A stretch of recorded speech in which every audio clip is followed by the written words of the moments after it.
Hey guys, welcome to my channel, Reading Books for You.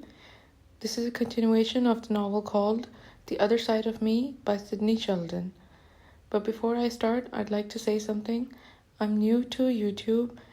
I may have made some mistakes in editing the video, but please just bear with me and do enlighten me in the comments below wherever you think I've gone wrong. For sure, I'll try to work on it.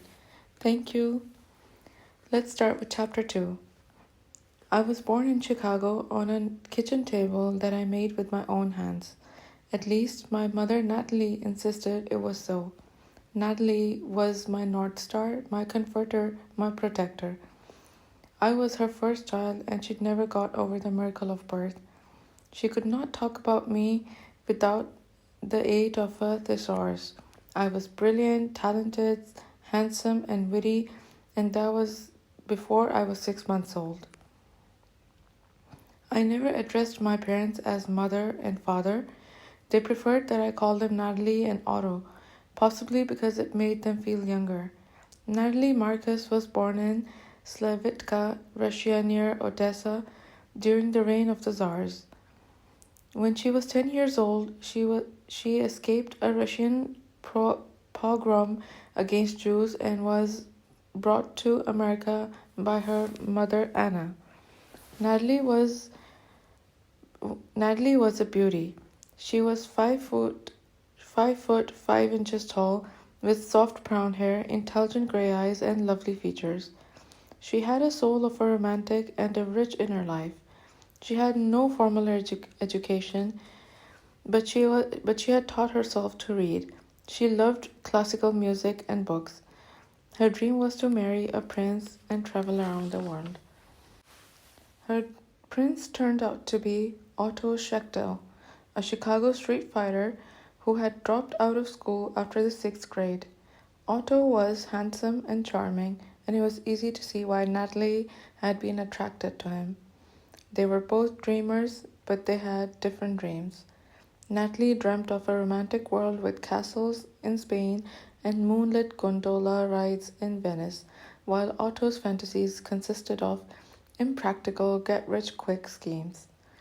Someone said that all it took to be a successful writer was paper and a pen and a dysfunctional family. I was raised by 2 such families. In this corner, I would like to present the Marcus clan, 2 brothers, Sam and Al, and 3 sisters, Pauline, Natalie, and Fran. And in the opposite corner, we have the Schechtels, 2 brothers, Harry and Otto, and 5 sisters, Rose, Bess, Emma, Mildred, and Tilly. The Schechtels were extroverts, informal, and street smart. The Marcuses were introverted and reserved. The 2 families were not only dissimilar, they had absolutely nothing in common, and so fate decided to amuse itself. Harry Schechtel married Pauline Marcus, Otto Schechtel married Natalie Marcus, Tilly Schechtel married Al Marcus, and if that were not enough, Sam Marcus married Pauline's best friend. It was a marital feeding frenzy. Otto's older brother Harry had the most formidable member of the Schechtel clan. Harry was the most formidable member of the Schechtel clan. He was 5'10", muscular and powerful, with a commanding personality. If we had been Italian, he would have been the consigliere. He was the one that Otto and others went to for advice. Harry and Pauline had 4 young boys, Seymour, Eddie, Howard, and Steve. Seymour was 6 months older than I, but he always seemed older than his age. In the Marcus family, Al was the charmer, good-looking and amusing, the family bon vivant. He liked to gamble and flirt. Marcus was the solemn elder statesman who disapproved of the Schechtels' lifestyle. Sam's business was running checkroom concessions in various Chicago hotels. Sometimes, when my uncles got together, they would go into a corner and talk about a mysterious thing called sex. It sounded wonderful. I prayed that it wouldn't go away, before I grew up. Otto was a spendthrift who enjoyed throwing money around, whether he had it or not. He would often invite a dozen guests to an expensive restaurant, and when the bill came, borrow the money from one of them to pay the tab. Natalie would not stand borrowing or owing money. She had a strong sense of responsibility. As I grew older, I began to realize how totally unsuited they were for each other. My mother was miserable, married to a man she had no respect for, living an inner life that he could not understand.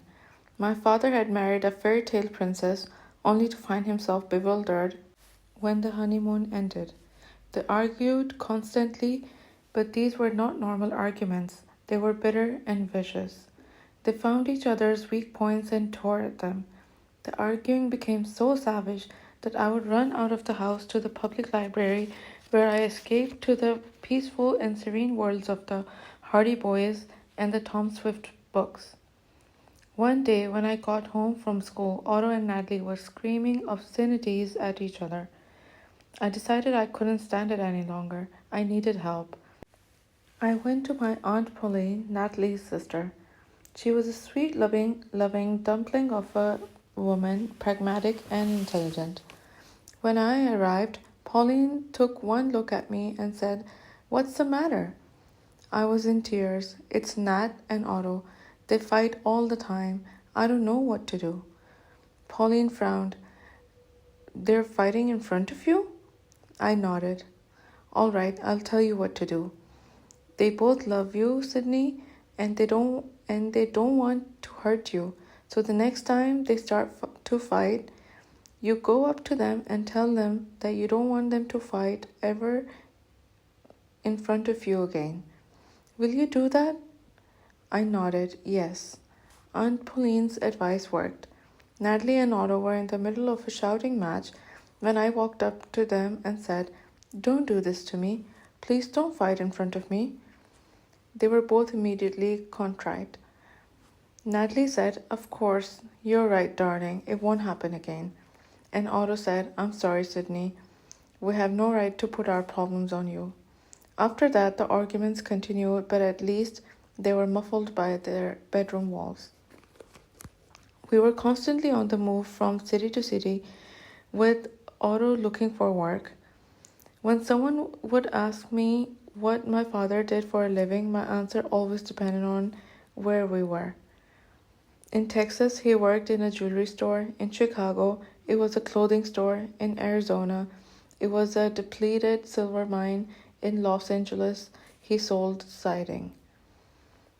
Twice a year, Otto would take me shopping for clothes. The shop was a truck parked in an alley filled with beautiful suits. They were so new they still had their price tags on them, and they were remarkably inexpensive. In 1925, my brother Richard was born. I was 8 years old. We were living in Gary, Indiana at that time, and I remember how thrilled I was to have a brother, an ally against the dark forces of my life. It was one of the most exciting events of my life. I had big plans for us, and I was looking forward to all the things we were going to do together as he got older. Meanwhile, I raced him around Gary in his buggy. During the Depression, our financial situation was something out of Alice in Wonderland. Otto would be away, working in one of his fantasy mega deals, while Natalie, Richard, and I lived in a dreary, cramped apartment. Suddenly, Otto would appear and announce that he had just made a deal that paid him $1,000 a week. Before we knew it, we would be living in a grand penthouse in another city. It seemed like a dream. It always turned out to be a dream, because a few months later, Otto's deal would have vanished, and we would be back living in a little apartment again in a different city. I felt like a displaced person. If we had had a family crest, it would have been a picture of a moving van. Before I was 17, I had lived in 8 cities and attended 8 grammar schools and 3 high schools. I was always the new kid on the block, an outsider. Otto was a great salesman, and when I started at a new school in another city, he would always take me to see the principal on the first day, and almost invariably, he would talk him into promoting me a grade. The result of that was that I was always the youngest boy in the class, creating another barrier to making friends. Consequently, I became shy, pretending that I enjoyed being a loner. It was a very disruptive life. Every time I would start to make friends, it was time to say goodbye. Where the money came from, I don't know, but Natalie bought a little second-hand spinet piano, and she insisted I start taking piano lessons. Why? Otto asked. You'll see, Natalie said. Sidney has the hands of a musician. I enjoyed the lessons, but they ended a few months later when we moved to Detroit. Otto's proudest boast was that he never read a book in his life. It was Natalie who instilled the love of reading in me. Otto was concerned because I enjoyed sitting at home reading books I took from the public library when I could have been out on the street playing baseball. You're going to ruin your eyes, he would keep saying. Why can't you be like your cousin Seymour? He plays football with the boys. My Uncle Harry went further. I overheard him saying to my father, Sidney reads too much. He's going to come to a bad end. When I was 10 years old, I made matters worse by starting to write. There was a poetry contest in Wee Wisdom, a children's magazine. I wrote a poem and asked Otto to send it to a magazine to enter it in the contest. The fact that I was writing made Otto nervous. The fact that I was writing poetry made him very nervous. I later learned that because he did not want to be embarrassed when the magazine rejected my poem, he took my name off it, substituted my Uncle Al's name, and sent it to the magazine. 2 weeks later, Otto was having lunch with Al. The damnest thing happened, Otto. Why would Wee Wisdom magazine send me a check for $5? Thus, the first professional writing was published under the name of L. Marcus. One day, my mother came running into the apartment, breathless. She hugged me and exclaimed, Sidney, I've just come from B Factor. She says you're going to be world famous. Isn't that wonderful? B Factor was a friend who was reputed to be psychic, and there were many acquaintances of hers who verified it. To me, it was wonderful that my mother believed her.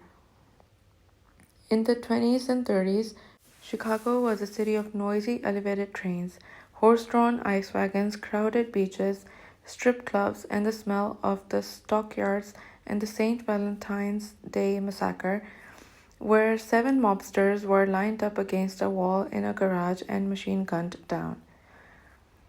The school system was run like the city, tough and aggressive. Instead of show and tell, it was throw and tell. And it wasn't the students who were throwing things, it was the teachers. One morning, when I was in the 3rd grade, a teacher was displeased by something a pupil said. She picked up one of the heavy glass inkwells that were set on each desk and hurled it across the room at the student.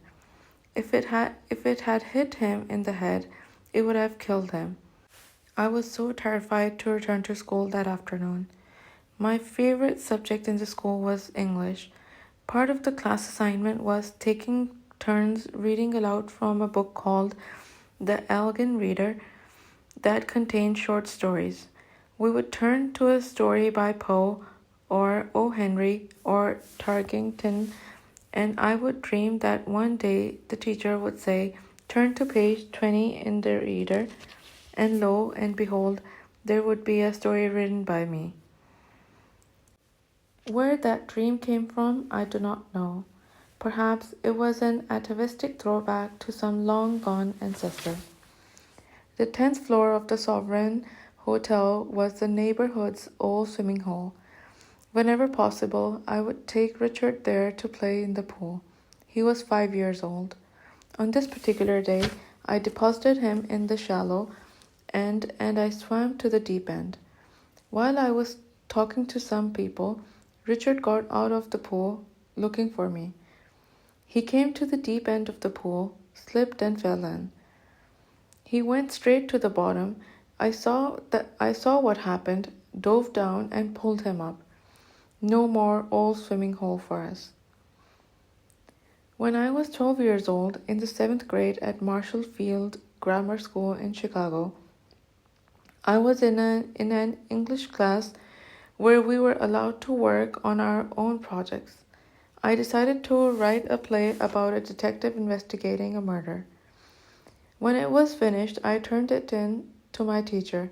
She read the play, called me to her desk, and said, "I think this is really good, Sidney. Would you like to stage it?"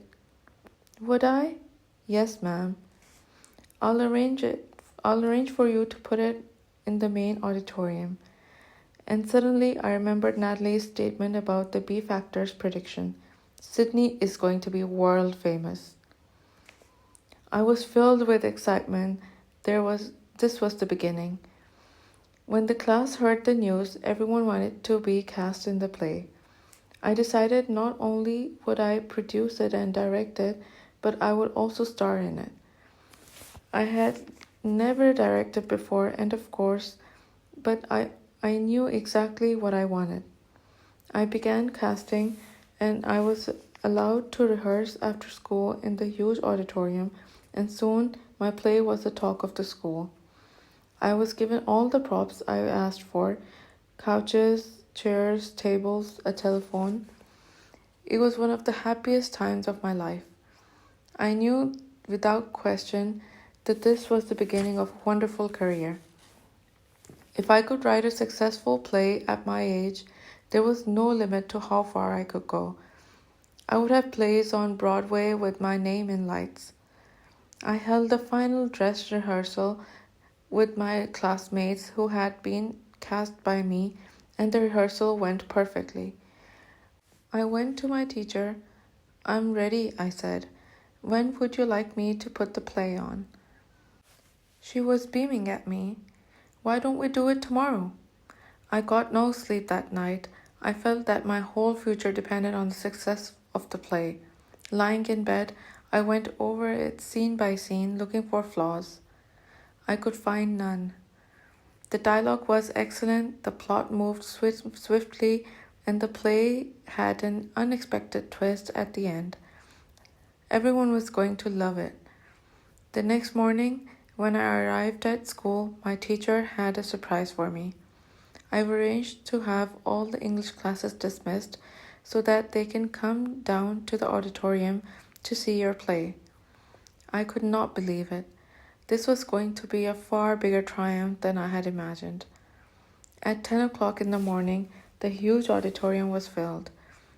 Not only were all the students in the English classes there, but the principal and teachers who had heard about my play were present, eager to see the work of child prodigy. In the midst of all this excitement, I was calm, very calm. It seemed only natural that this was happening to me at such an early age. "You're going to be world famous." It was showtime. The conversations in the auditorium began to die down, and the theater became hushed. The set consisted of a simple living room where a boy and a girl were playing a husband and wife whose friend had been murdered. They were seated next to each other on a sofa. I was playing the detective investigating the murder. I stood in the wings, ready to make my entrance. My cue was the boy on stage looking at his watch and saying, "The inspector should have been here soon." But instead of soon, he started to say anytime. And he caught himself and tried to change minute to soon. What came out was, "The inspector should be here any min soon." He quickly corrected himself, and it was too late. Min soon? That was the funniest sound I had ever heard. It was so funny, I had to laugh, and I could not stop. The more I thought about it, the louder I laughed. The boy and girl on the stage were staring at me in the wings, waiting for me to make my entrance. I could not move because I was laughing so hard. I was helpless. The laughing took over completely, and I became more and more hysterical.